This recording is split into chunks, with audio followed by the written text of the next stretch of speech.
Unmute on StreamYard as well. Okay, so we are live on LinkedIn, Twitter, Facebook as well, on YouTube as well. And here I'll share my screen. Just confirm if you all can see my screen and hear me.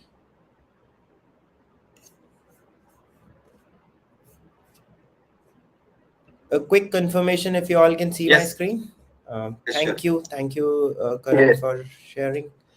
All right, so hi everyone, welcome to the second session on Docker. It is continuation of the previous session we had last week, but no worries if someone is joining for the first time, it's fine. You'll still be able to understand everything because it's just basic and we are freshly starting with a new topic.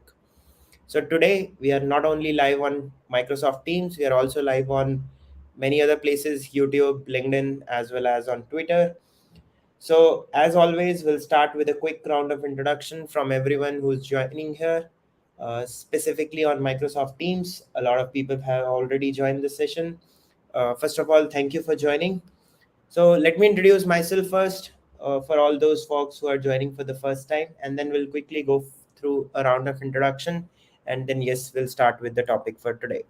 So, hi everyone, my name is Saurabh Dhingra. I have around 12 years of IT experience. I'm from Uptute. I'm founder of Uptute and also work as a DevOps and QA consultant with a lot of organizations. So I've started this new initiative. This is my 11th meetup so far, and I've been covering a lot of topics around DevOps, QA, and so on. Talking about my experience, so my career started as a manual QA as almost 12 years back. Worked as manual QA for next 2 years, then moved into automation, then moved into DevOps, and since then I've been working as a DevOps expert. I did work as a product owner for some time, but that was also for a DevOps product only. Right now, I work full time as a trainer and consultant, and parallelly building Uptute. Uptute is a community driven learning platform which I'm building from scratch. So, this is the 10th meetup this year, and all have been organized by Uptute. So, you can find the recordings of the previous sessions on my YouTube channel, and I'll also share you the links where you can enroll for all those meetups. So that's about me. Now let's start with the introduction from people on the teams first. I'll just go in the sequential order. By introduction, I like one of the main reason for organizing these events is networking, so that people here can learn from each other and can also help each other in maybe getting a better job, getting better opportunities, right? So it's more for building a network here, right? So we'll spend 15 minutes on introduction and then we'll start with today's topic. So on the list, the first I see is Balaji. Balaji, can you please introduce yourself? Yeah, hi Saurabh. Hello. Good evening, good morning, everybody. So I am Balaji. I am basically I have around 10 years of work experience in IT. I work for a product manager in a company called Incadia. Wow. And just one more question. This is for everyone. If you can also share your motivation for joining today's session, that will be helpful. Y- Yeah, so basically like a Docker, Kubernetes. So basically we are trying to use that as orchestration tool from our the TFS. So TFS was the previous one we are using, but with the cloud and then microservice architecture, what we have, we are trying to make use of that. So that's why Docker and Docker has interested me. That's why I joined. Sure, Balaji. Thank you. Thank you for joining. Next in the list we have is Antara. Antara, can you please introduce yourself?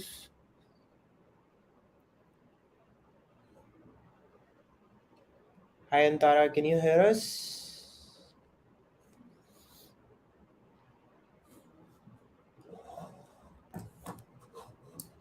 Okay, looks like she's not audible. Moving on to next, Brian. Brian, can you introduce yourself, please? Hi, everyone. Can you hear me? Yes, I can hear you, Brian. Hi, I'm Brian, based in New York City. I've been in tech for about 5 years, mostly in data engineering. Um, in analytics engineering. Do want to get some DevOps experience, and maybe create a niche between data engineering and DevOps. Okay, great. Thank you, Brian, for joining. Next we have is Cuba. Um, I hope I'm pronouncing your name correct. It's Chuba, I guess. Can you introduce yourself, please? Okay. He or she is not also audible. Moving on to next, we have Ganesh. Ganesh, can you please introduce yourself?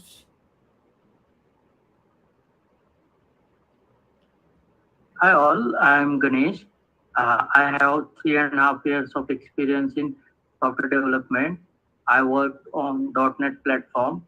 Right now I'm not working anywhere, but I'm studying blockchain technology, specifically Hyperledger Fabric. Hyperledger Fabric network is deployed as Docker container. That's why I joined this webinar. Yeah, Thank you. I remember Ganesh. You was there. You were there in the last time as well, and I had to arrange a meeting with you, but my last week was completely occupied. I will arrange a meeting for sure early next week. I'll reach out to you. I already have your contact details. I'll reach out to you. Thank you for joining again. Next we have is Guillem. Guillem, can you introduce yourself? Hi, good evening, good morning. I'm Guillem. I'm just a junior backend developer in Golang, and the company just said that I should know something about Docker and Kubernetes and like everything, how to do microservices in Dockers. And here I am, but I know nothing. Sure. Thank you. Thank you for joining. You're welcome. Hi, Harry. Welcome again. You were there last time, I remember. Can you introduce yourself, thank you. please? Hello, everybody. I'm Harry from the Netherlands. I'm founder of Open Collective IT Solutions, an agency for software development in the Netherlands. And we're currently setting up a development center for our software developers to get better in software development. And I'm more on the personal side, HR side. But I want to get up to speed with my developers. So I'm really new to all this, and learning how to work with Docker is useful because we can share our work while we develop our projects. Yeah, sure. Thank you, Harry. And yeah, I also have to reach out to you. I remember, so I'll definitely arrange a meeting. I'll reach out to you, arrange a meeting this week. Feel free to do.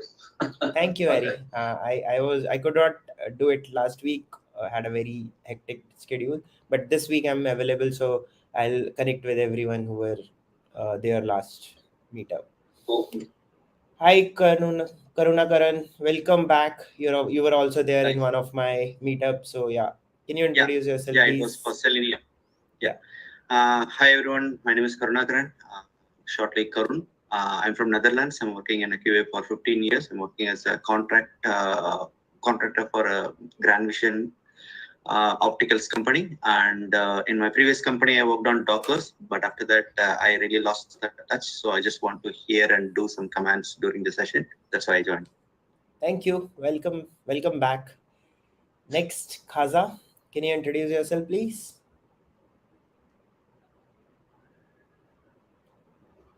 Hi everybody. I hope you are able to hear. Yes, I can hear you.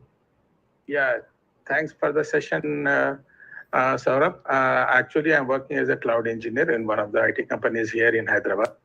And basically, we have an upcoming Azure Kubernetes cluster setup and like big environment where definitely you know very well Docker will be used. So that's the reason I am joining this session. Hopefully, it will be fruitful, and definitely for the team also. We get encouraged in these areas, definitely. Thank you for joining. Thank you for your time. Thank you so much. Okay, next we have is Neeraj Dhinkar. Neeraj, can you introduce yourself, please? Hi all. I have 10 years of experience in QA.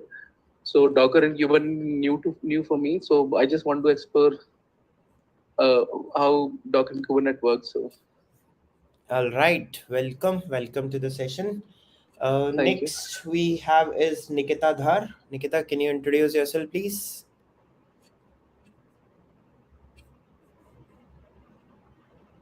Hi, Nikita. You're not audible, Nikita, and it looks like your mic is not connected.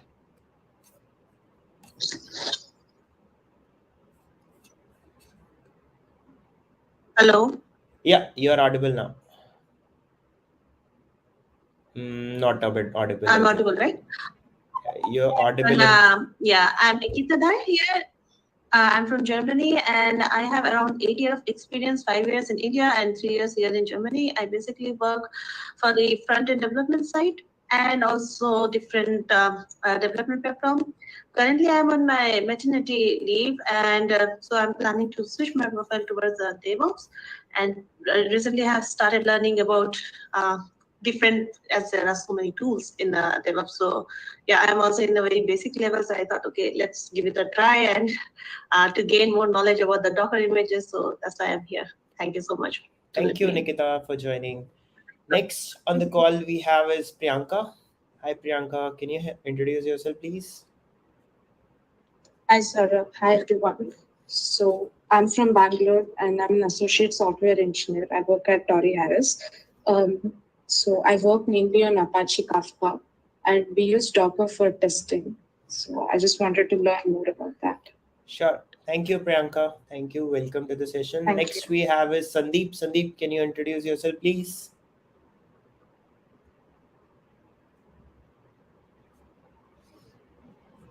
Sandeep, you're not audible and it looks like you're not connected to mic as well.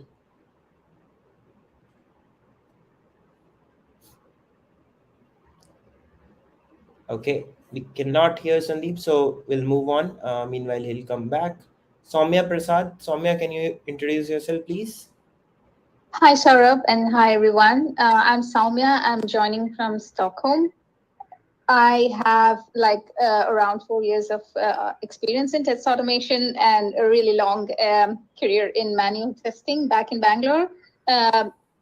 And I have, or at least I believe that I have some kind of a fundamental understanding about Docker already now.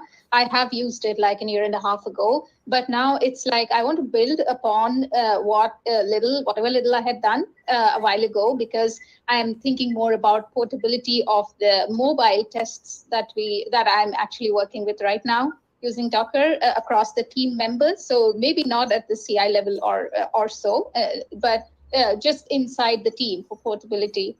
I want to containerize the tests. So that's why I joined. Thank you. Welcome to the session. Thank you so much. Next. Thank you, Soumya. Next we have is Sudhir. Sudhir, can you introduce yourself, please?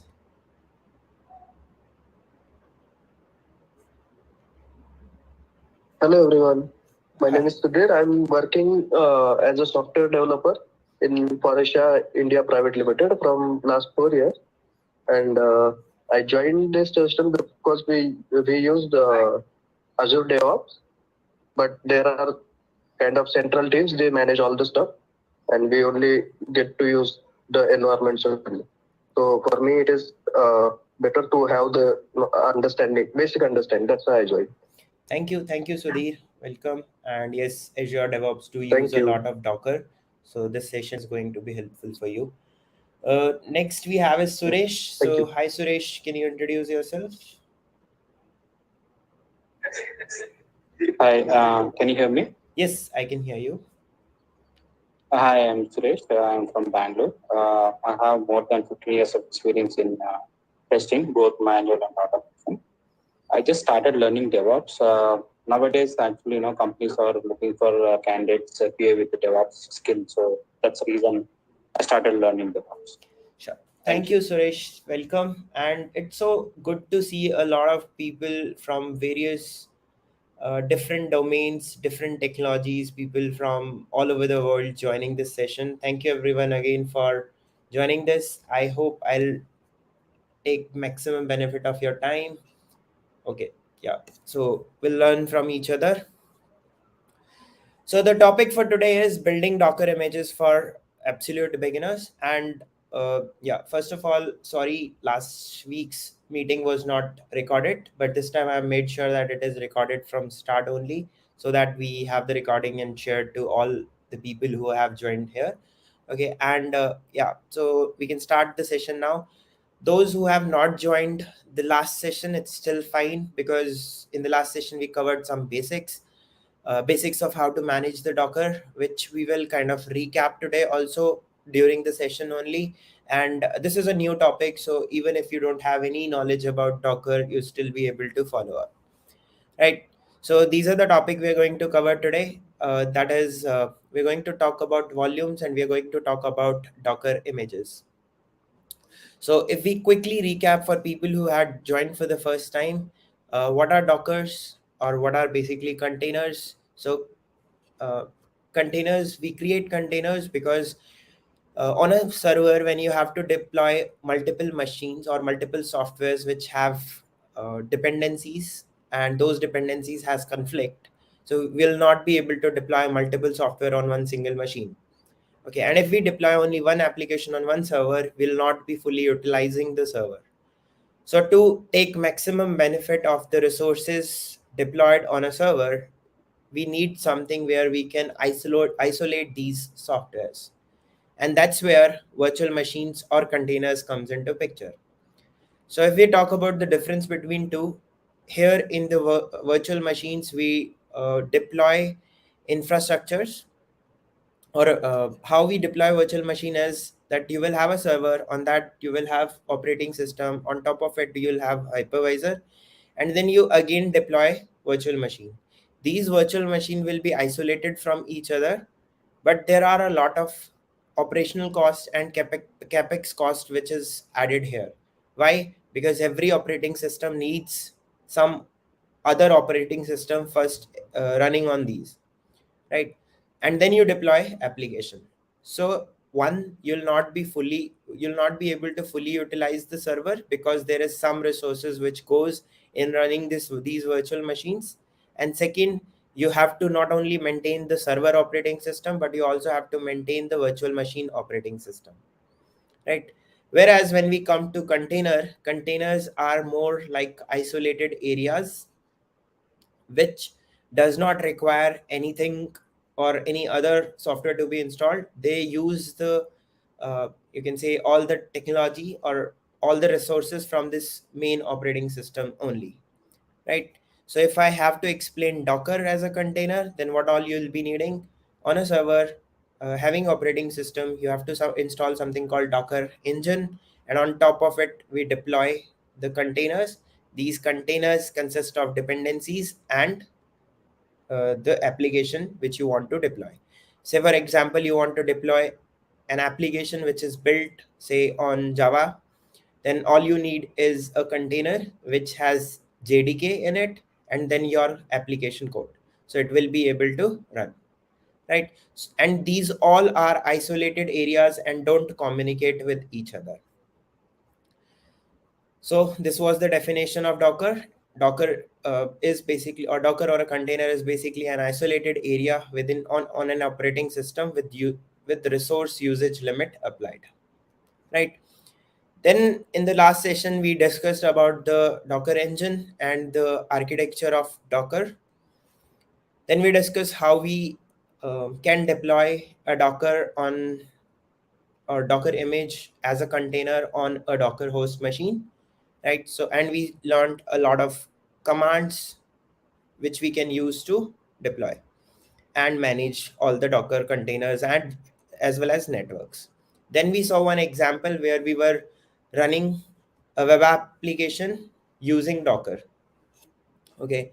Then we discussed about the networks. So there are three types of network: bridge network, none network, and host network.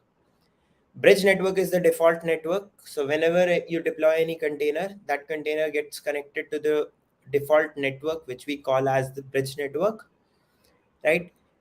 Then a none network is one where your Docker container is not connected to any network, so you'll not be able to communicate. It's like a service running in isolation without any communication. And host network is one which shares the network with the Docker host. Then moving on to the bridge network, we discussed about how bridge networks are deployed in detail. Then we discussed about how you can create your custom networks. Okay, and then we saw some of the network commands. Now today we are going to start with first building Docker images, and then we'll come to volumes. Okay, I've mentioned volumes first, but first I'll cover how to build Docker images, and then we will come back to volumes. Okay, so from here we can start now. So in the last class we discussed there are main 4 components which are used in Docker. Those are Docker images, containers, volumes, and network. What are images? Images you can treat or consider like templates. So just like we have classes and objects in any programming language, where class is a template and object is an instance of that class, here also your Docker image is more like a template, and container is like a running instance of template. So the application which runs and with which we interact is container. Image is like a template. Okay, it is stored somewhere in some registries. We discussed that last time. Now today we are going to learn how these images are created. Okay, in the last session we mainly focused on that somebody has created images, how you spin container out of it and run them, which I will show you today also as the second part of this building Docker images. But today our main focus will be on building these images and then running container out of it. Right. Now, how Docker images are created. So consider it like this. There will be a file which we call as Docker file that will have instructions written to create Docker image.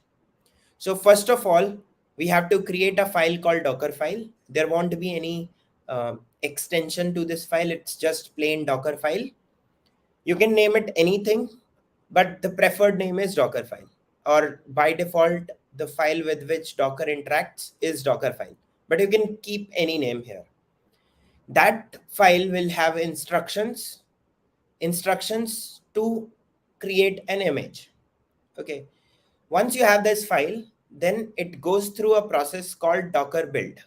So you run a command called Docker build on this Docker file, which creates an image. Right. Now, once this image is created, then you can manage it the way we learned last time.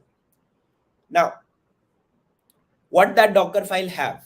As I mentioned, it has some instructions. How those instructions are created or how that is written, this is the format. You write instruction and then you write argument. Right? So it's basically a text file which is used to build Docker images. It contains build instructions. Instruction create intermediate images that can be cached to speed up. So what does it means? When the Docker file goes through a Docker build process, that time Docker build will scan each and every line and will create some intermediate images and bundle them into one single image. Okay. Now, what are those instructions? So I'll show you that also, that how it create those bundles. For now, these are the instructions which are majorly used when you create a Docker file. This is not the exhaustive list. It's a long list. You can find that in the Docker documentation. Go to Google and just type Docker documentation instructions. You'll find all the instructions which are there. But majorly, these are 10 instructions which are used. Okay. Now, what are these instructions? First is from, and then you have to mention some base image. Okay. Now consider it like this. Whenever you are creating any Docker image, you won't create it from scratch. Rather, you will have some baseline and on top of it you build. Okay. Say for example, you want to build an application built in Java, right? So if I go back to that diagram in the start where I showed you this one. So let's say I want to build an application built in Java. Okay. And I want to build it as an image. Now, if you're familiar with Java or whatever language you're familiar with, I'll give you examples of others also. If you're familiar with Java, what do you need? You need an operating system first. On that, we install JDK, and on JDK, we install our application, right? And then we have to bundle all this, what I just mentioned. So one way is you take some base image, which is say Ubuntu base image. On top of it, you put Open JDK or whatever Java environment, whatever JDK, JDK only you need. And then on top of it, you put your code. This is one approach. So you take Ubuntu as the base image, then you install JDK, and then you put your code. Or other choice you have is you directly take JDK as your base image and then put your code. Which is better? Obviously the second one, because you will not spend time in installing JDK there, right? So the very first command will be that you have to define what is your base image. All uh, all Docker images which we create, custom Docker images which we create, will always have something as the base image. I'll give you another example. Let's say you want to deploy a Node application. Now, to deploy a Node application, you also need what? Node as the basis, right? If let's say I have to deploy a Node application on my machine, then also I have to first install Node. Then only I'll be able to run my application. So same is the case in Docker also. You first need base as something. So here that something will be Node. If you're using .NET application, then you need .NET SDK. So whatever application you're deploying, you need that as the base image. That will always be your first step. Choose the base image. Okay. Once you have chosen the base image, then you will define who's the author or the maintainer. So this is just for your reference only. Then to execute any command, we have run. To copy the code from base machine to Docker image, we have copy. Or if you want to copy from one stage to second, then also we have something called copy. Then we have entry point and CMD. These are used for startup commands. Like when I have to start Java application, I use Java space -jar and then give the name of the application you want to start. Similarly, here also you can do this using entry point or CMD. There is a minor difference between two, but you can use any one of the two here. So whatever is the difference, we'll see later. Then to define what is your working directory or home directory, you can use work directory, work dir. Then to enable communication, you have to expose some ports in the container. We do that using expose command. To define any environment variable, we use env. And to define volumes, we use volume command. So these are 10 instructions which are commonly used. With me so far? Okay. Now I'll show you an example. Okay. So what is the example? Let's say we want to deploy a Node application. So all those who are not familiar with Node, think of any application you're familiar with, be it Java, be it .NET, be it any application. The process will remain same, right? So let's say I want to deploy a Node application. So what do you need first? Your code, right? Then next step for you will be go to developers and understand how that Node application is deployed. What is the process you follow to deploy it? Maybe the manual process. Understand that. And then you have to replicate that manual process as Docker instructions. So this is the whole process. First, you understand your application, then understand what is the deployment process, then deploy it as a container. So convert that whole process into Docker instruction and deploy it as a container. So this is the process, right? Now, Usually in a node application, you will see a structure like this. You have a project directory, in that you have some code, and you will have package.json or package.star.json.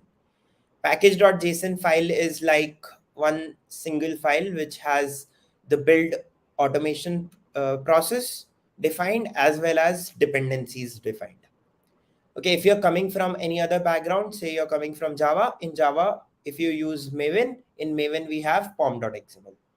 Similarly, if you're coming from .NET, then in .NET we have NuGet packages. NuGet packages has .c proj file where all the dependencies are defined, right? So first you have that code. Now to deploy this, what I need a machine where node is installed, and after that this code is copied. So whole code will be copied. After the whole code is copied, you run npm install to create node modules, and then you run npm run to start the server. So this is the process we follow for node applications, right? Now I will show you this with an example. So I go to my let me go to my GitHub and get me a running application.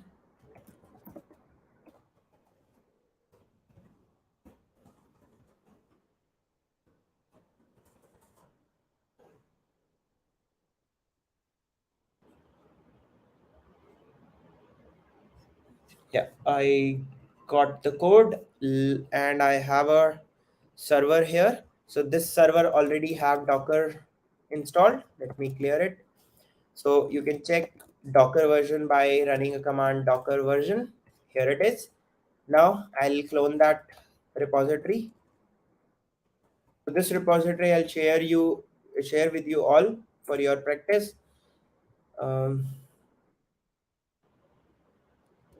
Okay, it's not a public. Okay, it's not a public app. I mean, it was a public one. Why it is asking for? Okay, let me put.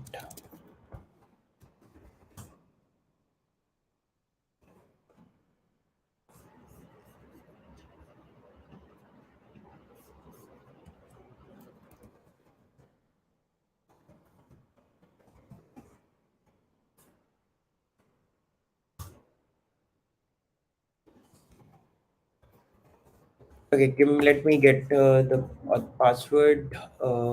Just give me 1 second. I'll quickly get that. It was a public repository. I'm not sure why it is asking for password, but yeah, I'll quickly get it. Just 1 minute.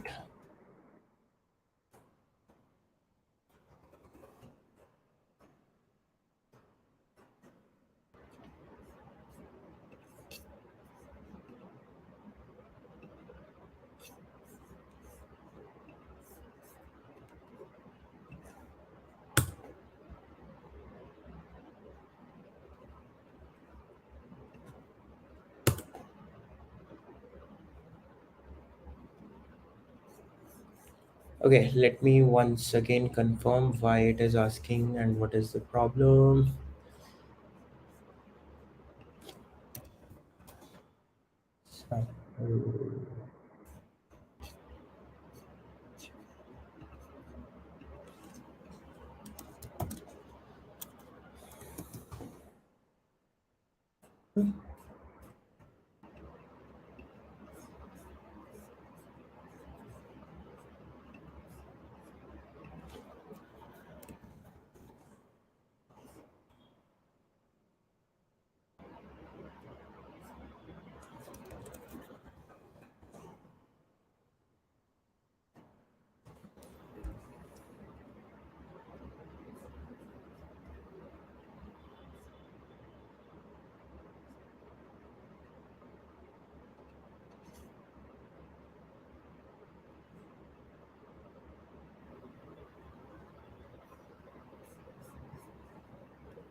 1 minute.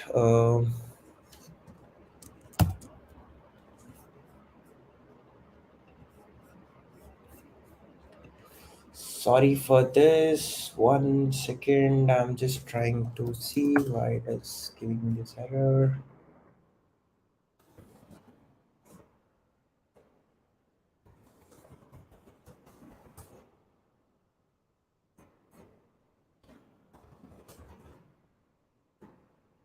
I got another link. Let's just try that.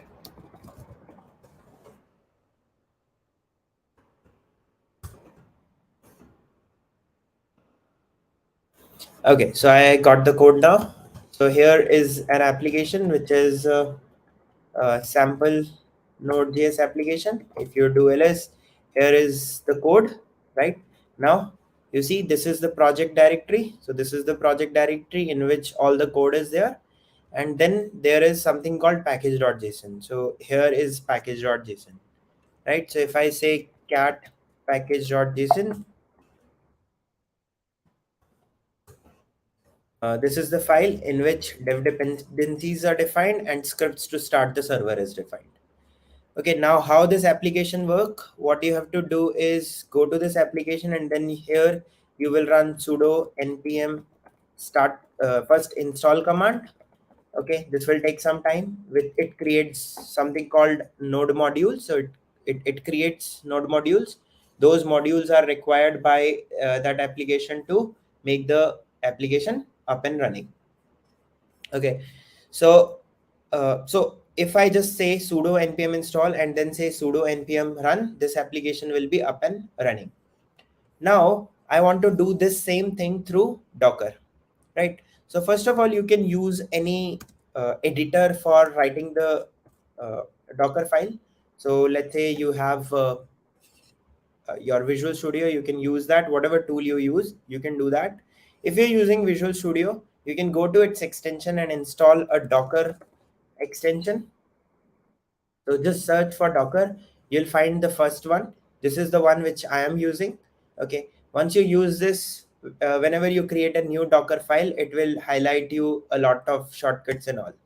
So let's say here I create one workspace. So here it is. Okay. Okay. By chance, the file which is opened is also the Docker file and the same file. So here is the code. See, what I'm doing is I want to do what? This is my code here. This is my whole code. So first step I want to do is take the node as the base image, right? So what will happen? First of all, it will take base image as node. That means uh, there will be all the dependencies which are required to deploy a node application installed. Then I've defined the label who's the author. Then we expose port number 3000. That is, this application works on 3000 port. You can discuss with developer what is your application default port or where it is configured. If you want to change it, you can do that. It's up to you. Then we want to copy everything from the base machine, that is the host machine, to a directory called var www. This is some directory I'm using. You can refer to any other directory as well. Now, whatever I've taken as the base directory, that I've defined as the working directory. The purpose of defining a working directory is that after that, whatever command you will run, those commands will run here. Since all my code is here, that's why I've defined that as working directory. After that, you run a command npm install.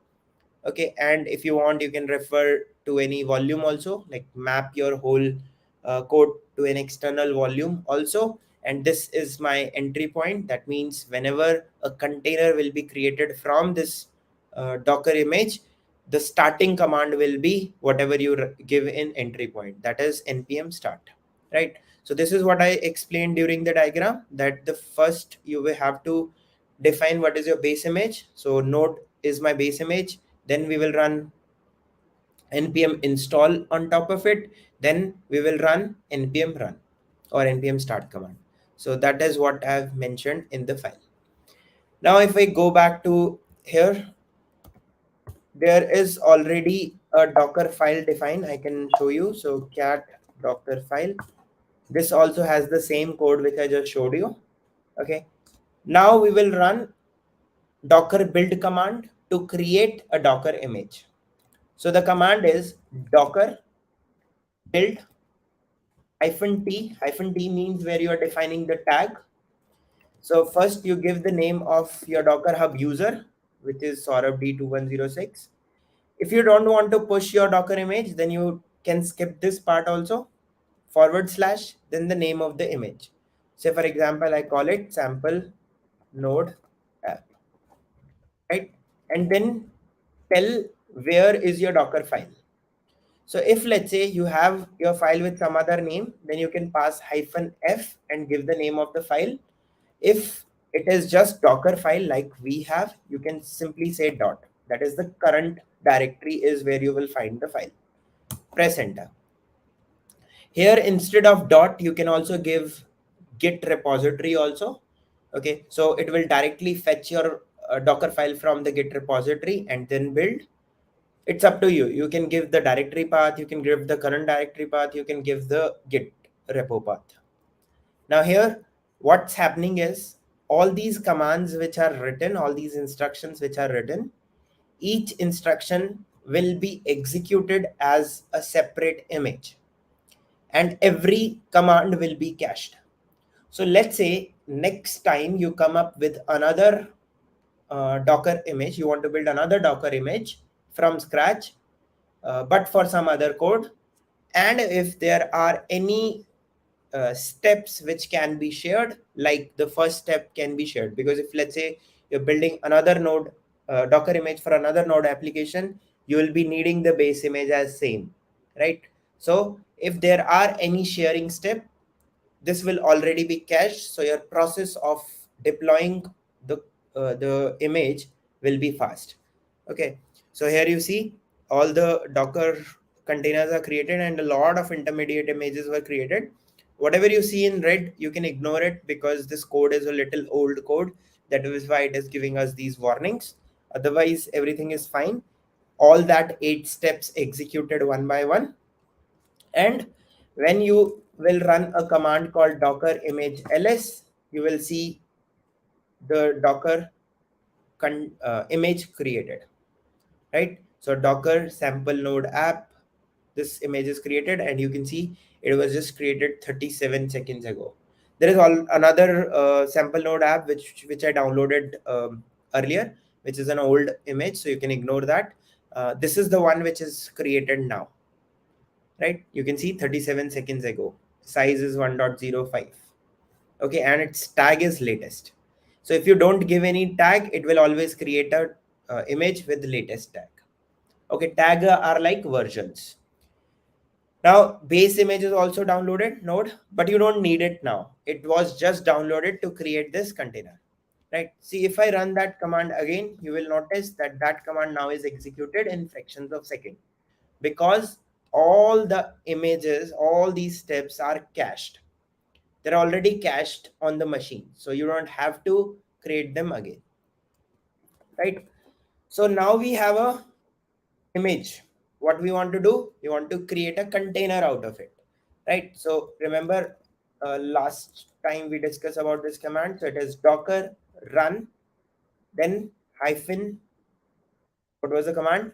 D for detach mode, then hyphen T to define the port. We'll define the external port, which is 80, and we'll define the internal port, which was exposed as 3000. So this first 80 is basically the port of your host machine, and 3000 is the port of your container. And after that, you give the name of the application. So it was sample node app. And we will, okay, it needs sudo permission. So let me,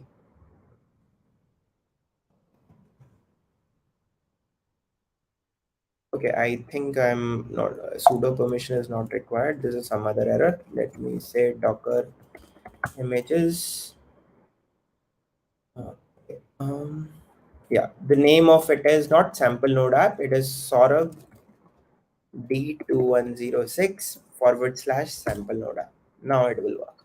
So you can see a container is created and is running. How? Just check it by docker ps command. PS command is to check the running containers. So here you can see the container is up and running. We can check that by going to that application. So let me get the IP address of this container. One second. Where we are.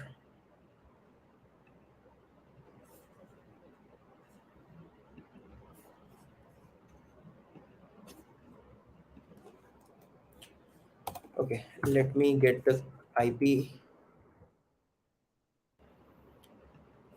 One second.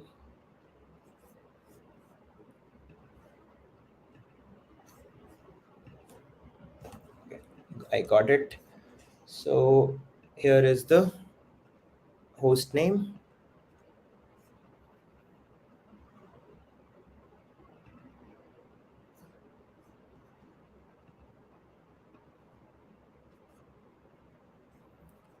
Here is the terminal, and okay, I need a browser.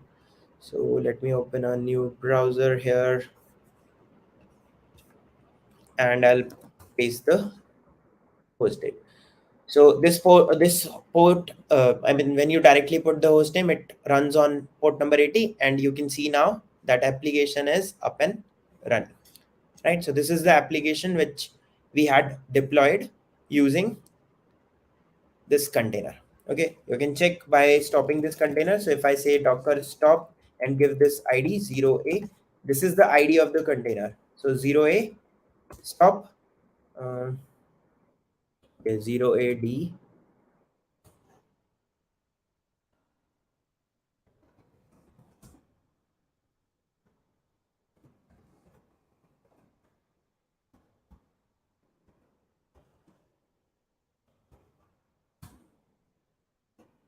So the container is stopped. We can check by running docker ps command. Nothing is running now. And if you go and refresh, it is down. You start it again. So to start, we have a command called docker start. Again, give the docker ID. So 0ADA. I mean, a few initials are enough. And you can see it has started. When you refresh, your application is up and running. So this was a sample node application which we deployed as a Docker container. Any questions so far?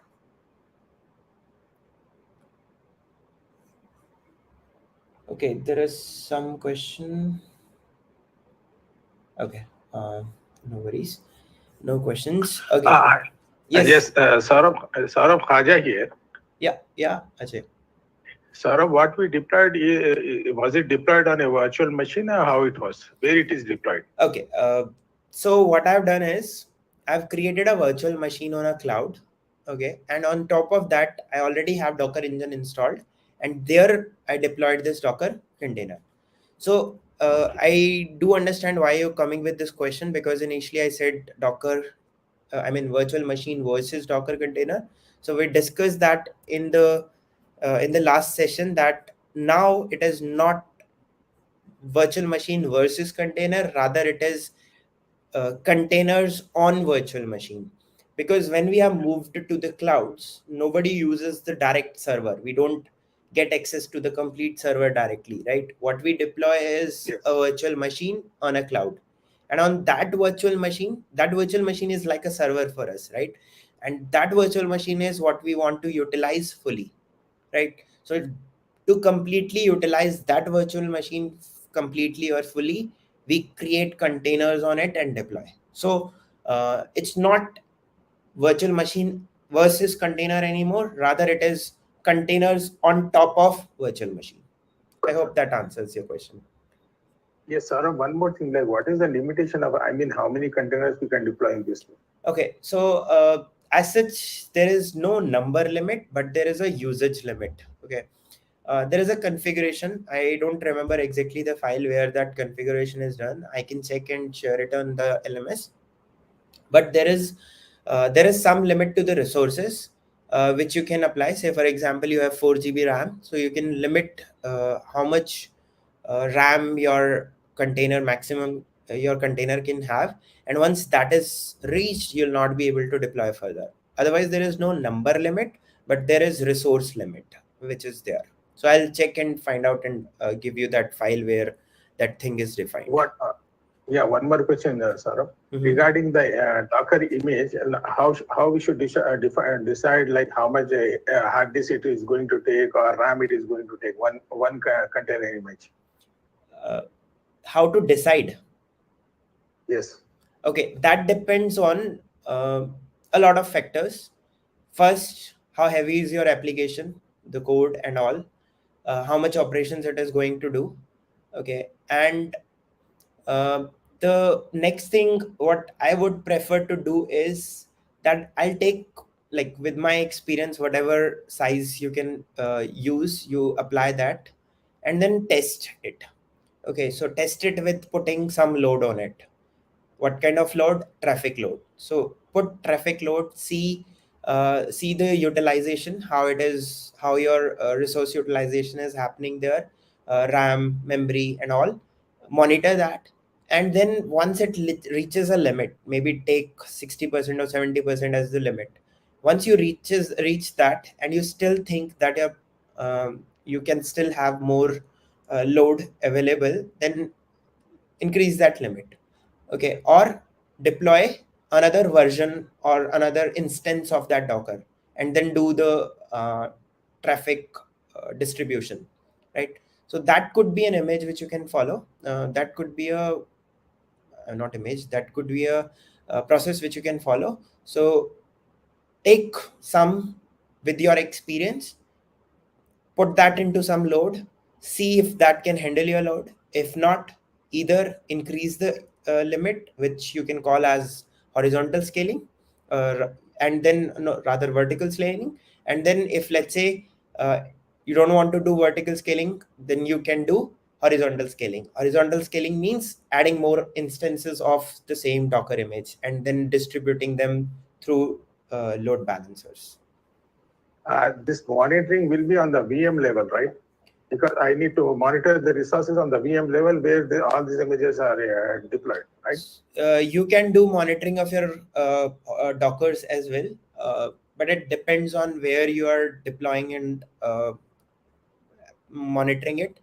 Because if let's say you're deploying it on a say PaaS service of Azure, I think you in the starting mentioned that you're going to use Azure as a cloud, right? Yes, you are right. Yeah. Yes, So if you're using the PaaS service of it, there is something called app service in Azure, right? Web apps, yeah, web apps. So in web apps, especially in Linux web apps, all your code is deployed as Docker images only, right?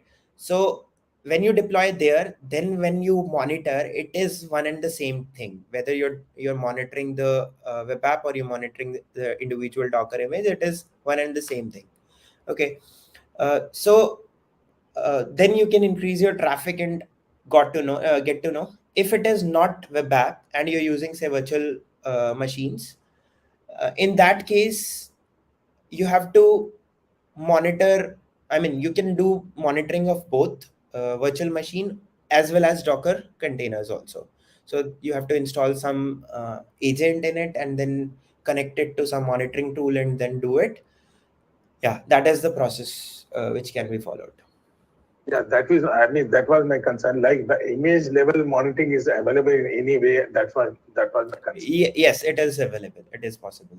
I'll find out some resource and will share with you. Sure. Thank you so much. Okay, Sandeep, you have a question. What is the benefit of using Docker for this Node app compared to old ways of deploying? That's a really very good question. That why we are deploying Node application as a container. Though we discussed this last time, but I'll try to answer it since a lot of people here are coming for the first time and looking at Docker for the first time. See, the whole purpose of using the Docker container is one, it isolates your code with from other applications. Okay, here is the diagram. So it isolates your container from other containers, right? This way there won't be any dependency issue. Say for example, you have two different applications and both needs a different version of a package installed. this becomes a challenge to fix, right? Let's say you want to deploy two different applications, both have dependency on one package, but one needs X version and other need Y version. Now you cannot provide both the version, or if you can provide, it becomes really complex to manage them. A better approach will be that whatever version your first application requires, you put that, and that is an isolated area, so there won't be any conflict with the other software. Okay, this is one of the major reason. Second reason is it's very easy to replicate. So let's say you want to deploy multiple instances of the same application multiple places. So if you do that normally with the old approach, uh, you have to do everything manually, or even if you have automated, then also there are chances that not all the systems are same. But once you have an image ready, no matter you run it today, you run it tomorrow, or you run it after 10 years, it will still run, because all the dependency and base, everything remains the same, right? Third, it's easy to scale when you're using Docker, because for scaling you need some kind of orchestration tool. Either you're going to use Docker Swarm, or you're going to use Kubernetes, or you're going to use OpenShift. Any of the orchestration tool which you will use, underlying uses Docker as the containerization technology, right? So yeah, these are some of the reasons we use or we deploy our application as a container, not as the traditional. I hope I answer your question.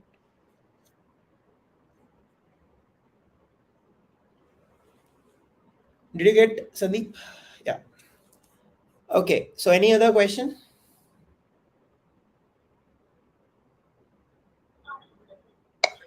Saurabh, Yeah. is the server already installed in the Docker? So when you deploy it on the server, You mean node server? yeah. Yeah, node servers. Remember, I showed you the Docker container, I mean the Docker file. Let me show you again. See, this is your node server only. When I say the base image, that is your node server only, which is deployed. So you have everything with respect to node as the base image. On top of it, you put your own code. You run npm install command, which creates the node modules required, and then you run npm start command.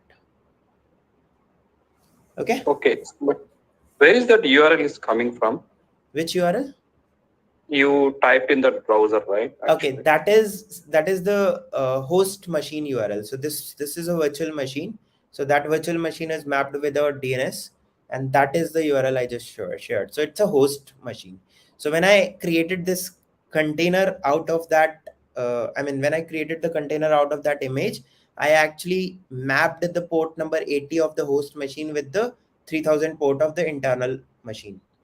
So this is running on host. So to access the host, I'm just accessing this host URL. Okay, got it. Thank you. Yeah. So you can access it with the public IP address also. No worries. It's just that this port should be enabled. And traffic should be allowed. Yeah. Any other questions?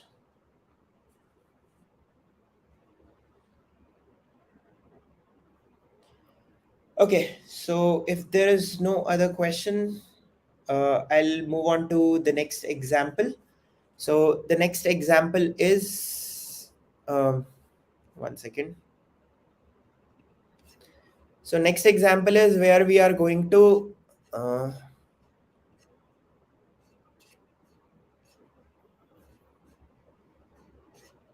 okay, sorry, one second. Yeah, next example is where we are going to see the same thing for a .NET application. Okay, so I showed you an example with Node. Now I'll show you an example with .NET. So the procedure remains the same. Say for example, you have your project. Now in case of .NET, you will have a solution file. In that you will have multiple projects. In each project, you will have some CS proj file and .sln file. So this is your solution file. This is your project file. Now in Node, we had package.json where all your dependencies was defined. Here, instead, you will have csproj file where your dependencies will be defined, or you can have it at .sln file. Now, to deploy this code, all you need is first an SDK, right? Now recall how you deploy any .NET application. First, you need an SDK to build. So you will have an SDK, then you put your code, then you run restore to get all the packages or build libraries. Then you run build to compile. Then you publish. Publish gives you a DLL file, right?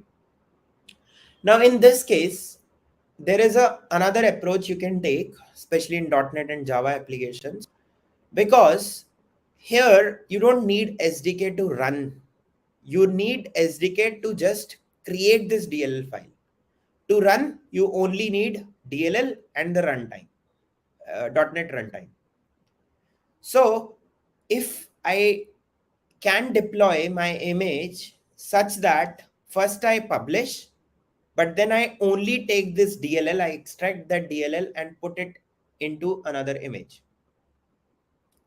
So that way you will be saving the size of the image, because if you go back and check the size of say if I say Docker image ls or Docker images, see the size of it is 1 GB. It's very heavy, right? But if in case you are following this procedure, that you first do the whole compilation process and get the DLL and move that into another image and discard this old image, then you will only have a DLL file and the runtime. And the size of runtime and DLL is comparatively very less than the SDK. Okay, so let me show you this with an example. One second, I'll open that GitHub link again.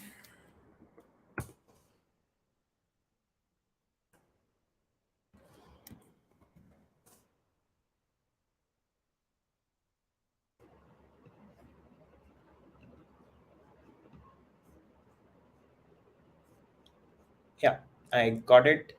Let me clone the code.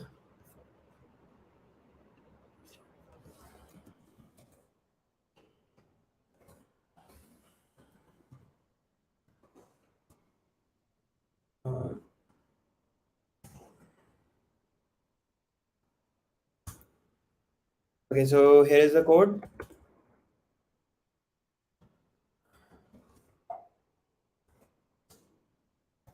If you check, this is the code. Here we have a csproj file. So this is the project file. If you check this project file, you'll find the dependencies, like all the dependencies and everything is defined here. Okay, and now I'll show you the Docker file. So look at this Docker file. Let me explain. See, here instead of using one base image, we are rather using two base images. See, this is from, this is from. So there are two base images. The first base image is an ASP.NET. Okay. Then second image is SDK. Okay. So this ASP.NET is nothing but the runtime, and this SDK is nothing but the main SDK. Right. So first what we have done, let me just copy it and open it in Visual Studio. I think it will be more easy to explain. So what we are doing, we are taking the ASP.NET as the base image, defining the working directory and just exposing the port. Then I'm taking SDK as the base image, as means alias. So I'm taking this as a build image. Okay, define the working directory as src. We are copying the project file and then restoring. So first step was to restore. That is what I'm doing here, restore. After restore, you get all the packages. Then whatever is there on the base image or the host machine, I'm copying everything to the image. That means whatever is there, whatever code is there, all of that is copied. After copying, we run build. So here you see, after copying, we run build. What build gives? Compile code. From that compile code, we are calling publish. So the next step was to publish. So we publish what publish gives? Publish gives us the DLL file, and then we are copying from publish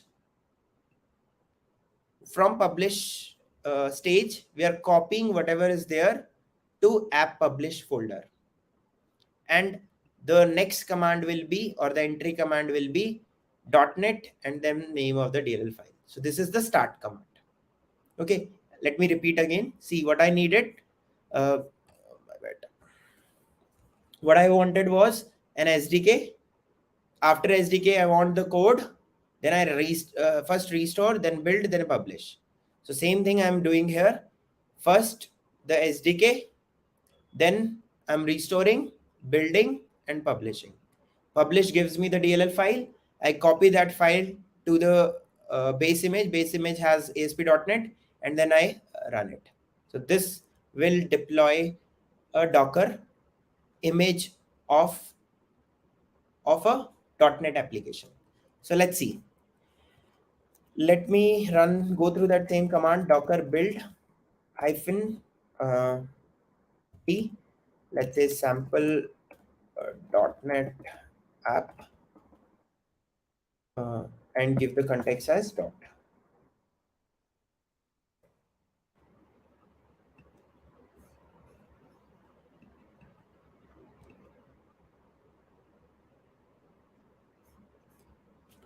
Okay, let it get complete. It will take some time.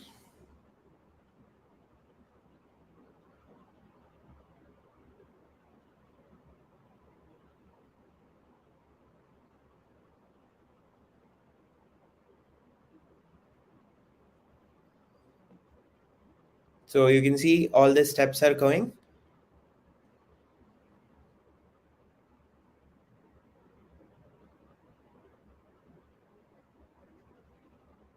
Yeah, done. So now you check Docker images. You see sample.NET app is there. Look at the size. It's just 200 MB, 208 MB. There is an intermediate image created, which we created in between. Look at the size, 718.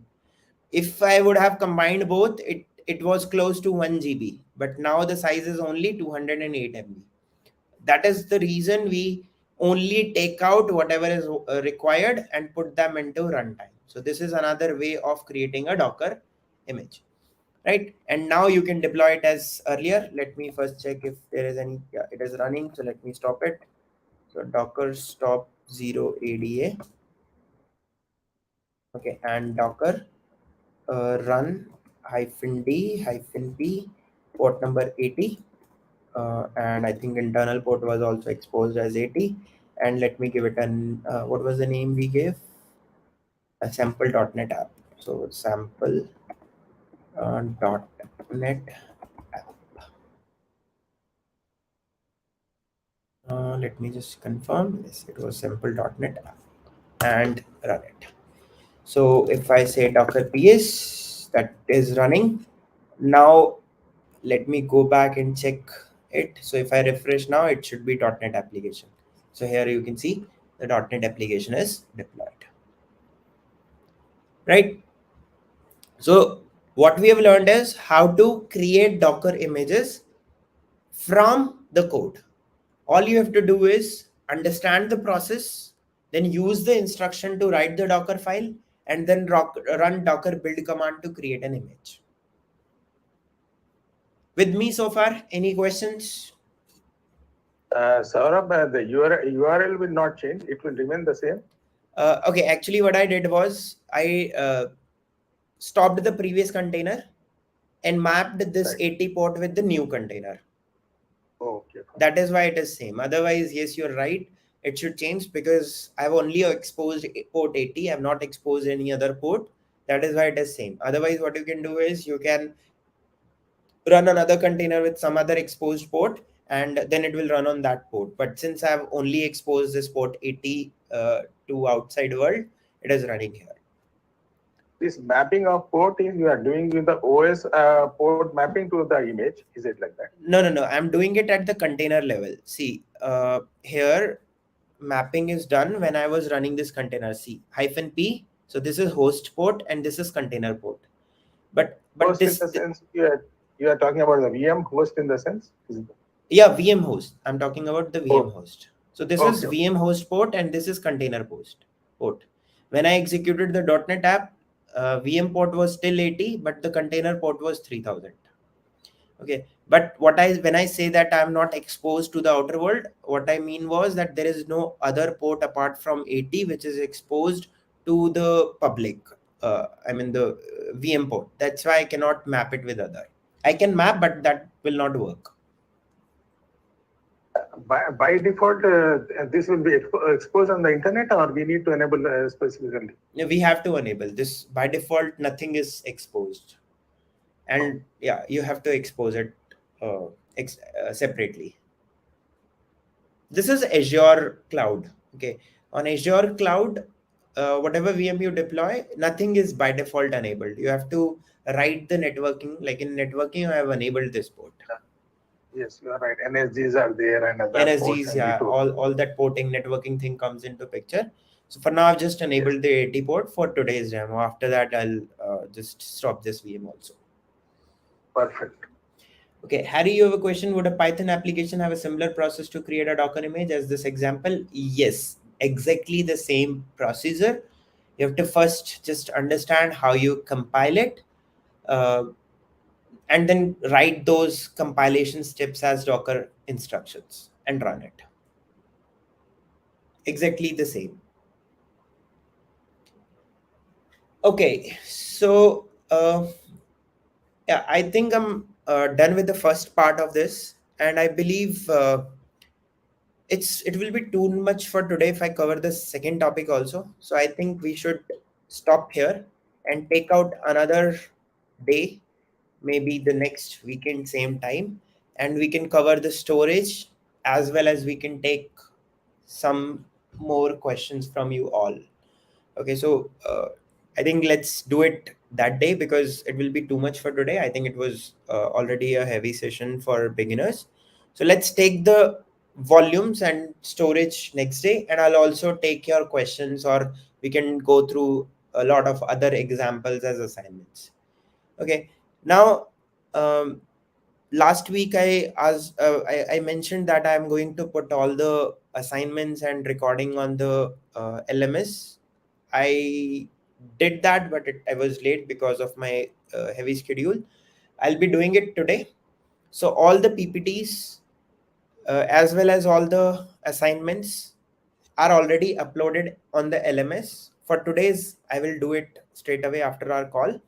But the previous sessions assignment and all is already updated. So let me share that link with you. Don't leave now. Give me just 5 more minutes and then you can go. Let me just log into my account. Um,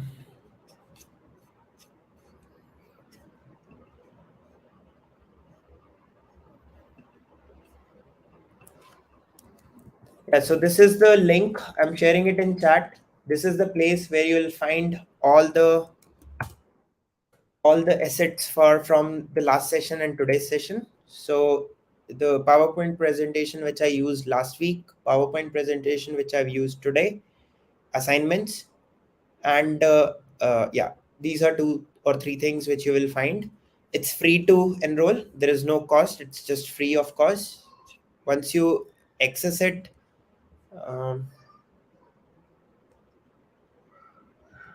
so let me show you what all you find here. So you will find the content. This is a content. These all are the assignments. Recording is not available for the last week because it was not done. I'll try to create it again this week and will share. But today's recording will be available, so it will be shared again here in this link only. So I've shared that link. You can enroll for free. There is no cost, and there won't be any cost for these meetups in future also. Okay, and you can also 1 second.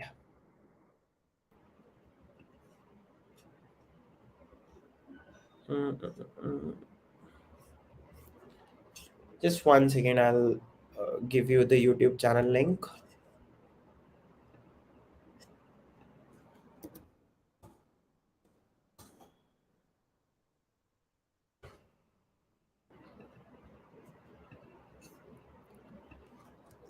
So this is the YouTube channel which you can also enroll for all the videos. And also just give me 1 more minute. I'll just give you the feedback form for today. Please fill that form. It's important for me to understand how you're thinking about these meetups and how I can improve on it.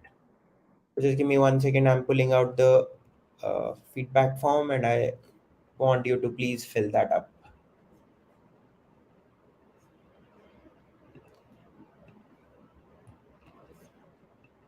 Okay. So it won't take more than 2 minutes for you to fill the form. Please fill the form. That will help me in growing. I'll also share if anybody is there on this live session.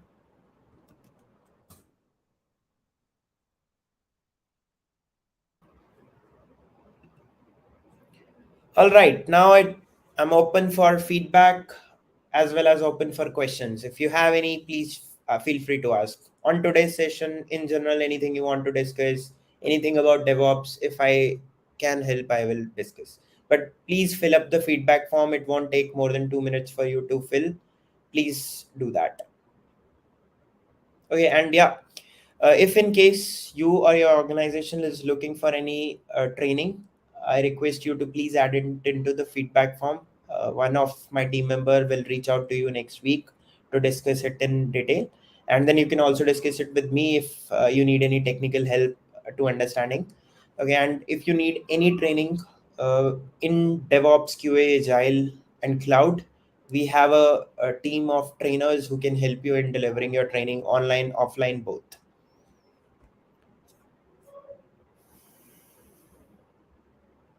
Thank you everyone for joining us.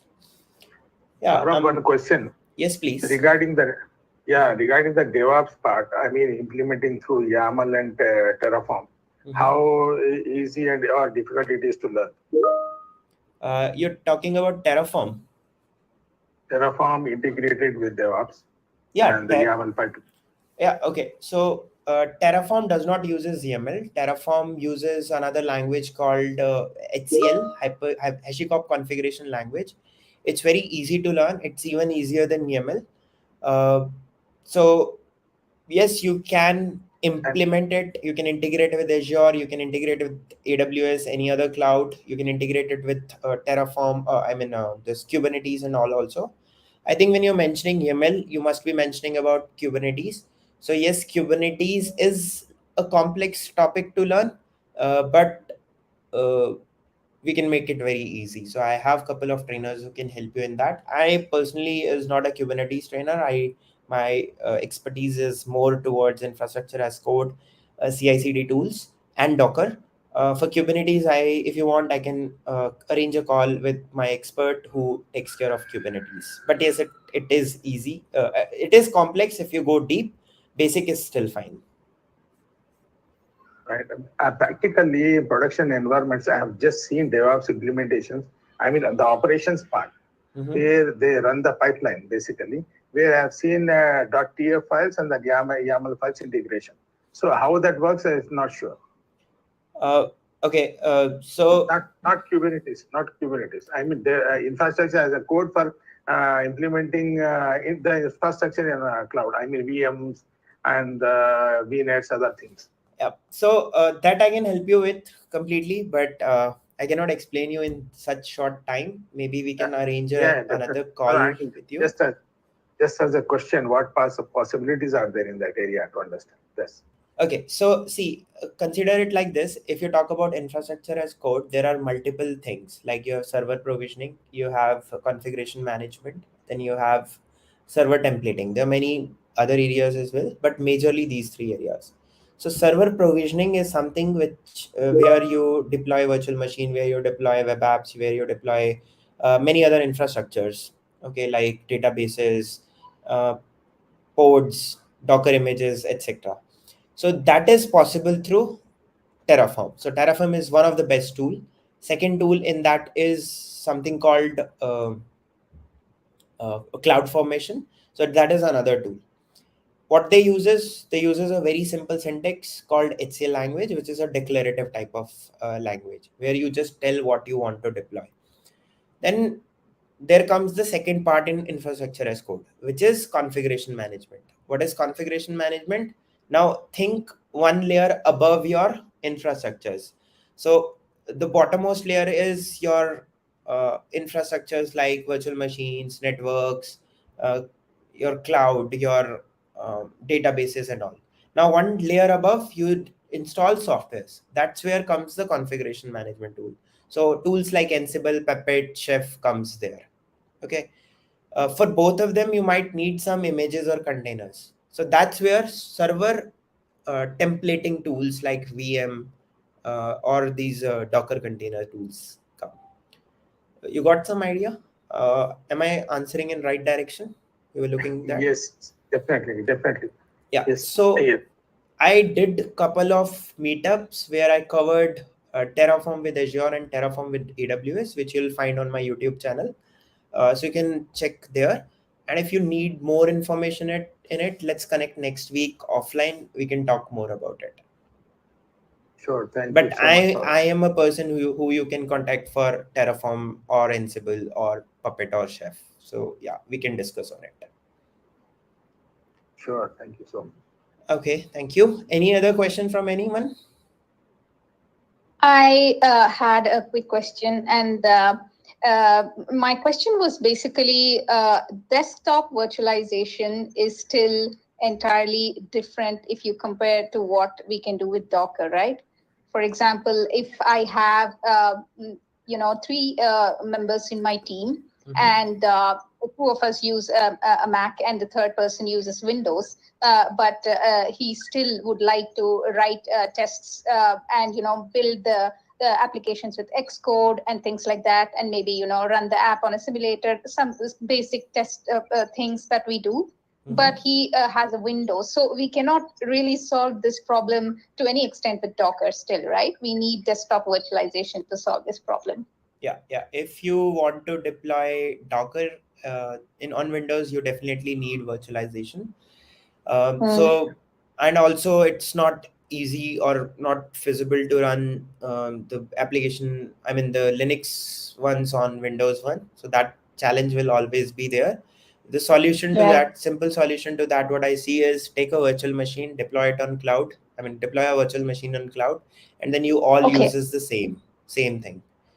Okay, then you don't have an issue of having a Windows or Mac machine. You all can connect to that Linux machine and do whatever you want.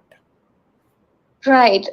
What if I already do it in that traditional way where you have maybe an Azure DevOps repository on Azure DevOps, and then we do the normal Git flow. So the work has already started, but I want this person to also be able to collaborate. So is there some way I can still actually push my or basically sync my Azure DevOps repository with this VM machine that I could possibly deploy on? Yes, you can do that. It's very straightforward. All you have to do is your Azure DevOps, you have to connect your Azure DevOps with a portal. Okay, then if it is a PaaS service, PaaS means platform as a service, then it gets connected directly, very easy. But if it's a Windows, a Linux machine, then you have to first create an environment and then connect to it. Okay, so it's pretty straightforward, and I think this is the whole purpose of using the Azure DevOps also. When we use it for build pipelines or for the release pipelines, this is the procedure we follow. So whatever you're mentioning is possible, and it's very straightforward. Yeah. Okay. Yeah, and just a last question. So this is not something which can be done, it can be done with a basic company account in Azure DevOps that I have, or do I need like administrator? Or I'm just thinking in terms of if I can just do. No, you need permissions. First of all, what you'll be needing is the subscription from the portal, Azure portal. That subscription should have enough permission for you to create the virtual machines or the PaaS service, whatever you're looking for. And then you you have to connect that to the portal.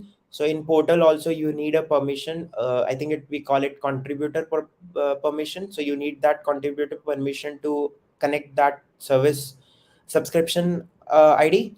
Once you have this connection established, then only you can proceed further. So yes, permissions are required. Not the basic one will not work. No. Okay. Yeah. Right. Thank you so much. No worries. Okay. Any other questions from anyone? Hi, Sandeep. I see you. Good to see you. You're on mute.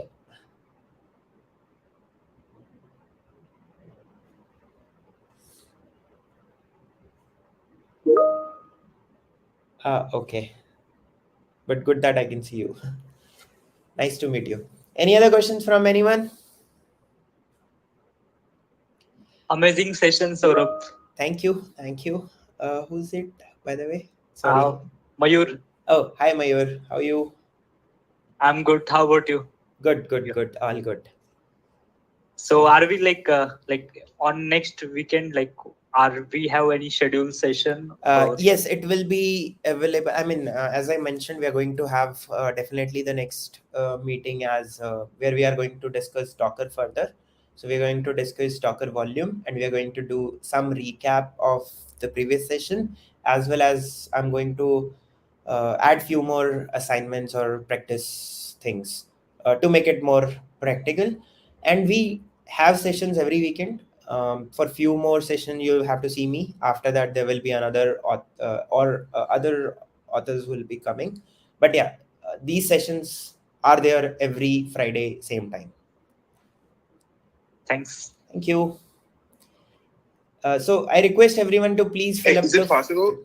Yes, please. Can we have it on Saturdays for those who are working? Is it possible?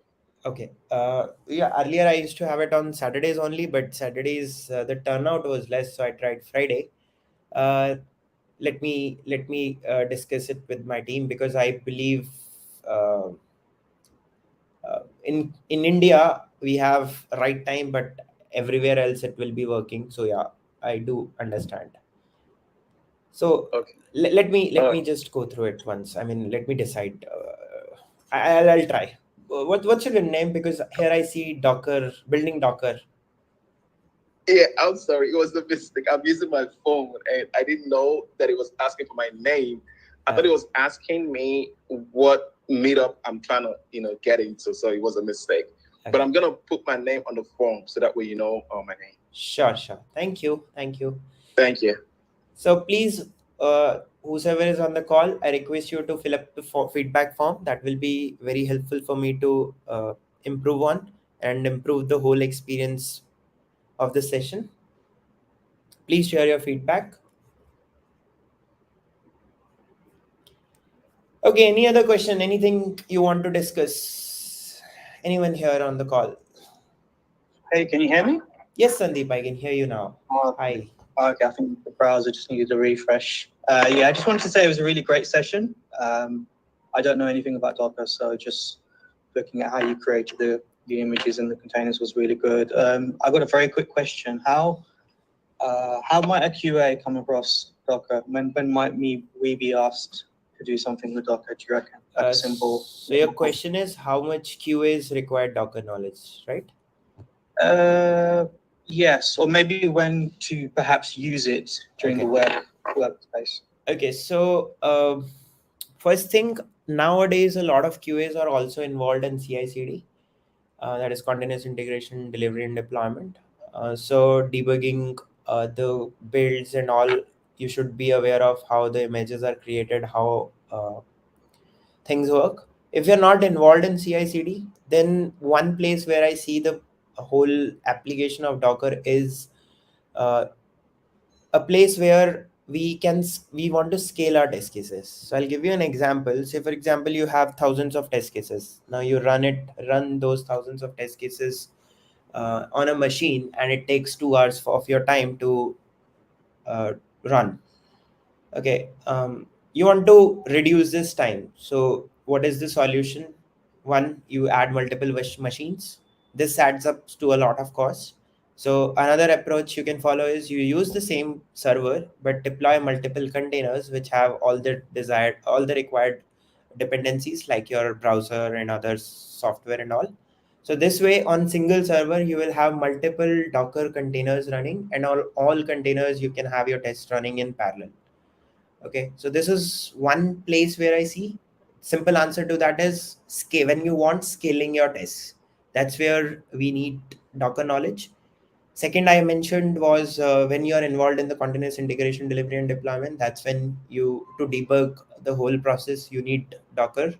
And if you're also involved in maybe maintaining your application, or at least maintaining the application when it is a QA environment or a UAT environment, and your application is deployed as container, then sometimes starting the container, stopping the container, or debugging the container is where you require this knowledge. Right? Yeah. Hope that answers your question. Yeah, thank you very much. Okay. Any other question from anyone? So Sandeep, if you're looking more from a QA perspective, I think the first session was more helpful for you. But unfortunately, I don't have any recording for that. I'll try to record it or do that session once again, maybe in future. But yes, that was the session where I covered what you need. Okay, any other question? And all those who are on the call, I request you all to please fill up the form. That will help me to improve. So yeah. Thank you everyone, all those who have filled in.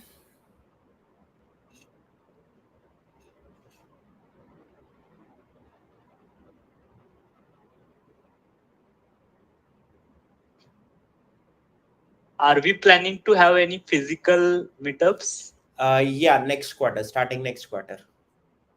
Okay, great. Yeah. So this quarter we are just checking if Corona is not coming back.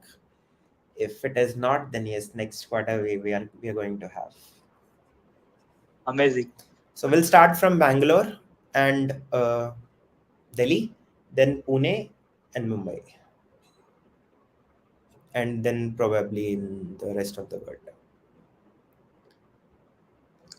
Are you planning something with Azure DevOps? I did last week.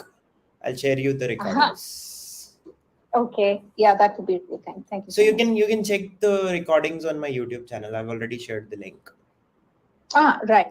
I have some problem with the chat here, so I don't really see any of those links on my Mac. But I guess I should be able to see it on the phone. Maybe I'll try.